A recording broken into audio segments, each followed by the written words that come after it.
السلام عليكم ورحمة الله وبركاته. معكم لوركس. أتمنى أنكم تشتركوا في القناة ولايك للفيديو ومشاهدة ممتعة.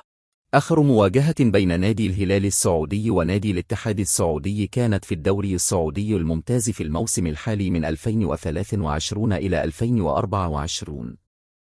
تمت المباراة في استاد الملك فهد الدولي في الرياض في 15 أغسطس 2023. انتهت المباراة بفوز الهلال بنتيجة من 2-1. كانت مباراة قوية ومثيرة بين الفريقين. بالنظر إلى أداء الفريقين في المواسم السابقة وتشكيلاتهما الحالية، من الممكن أن تكون المباراة بين نادي الهلال ونادي الاتحاد مثيرة ومتكافئة.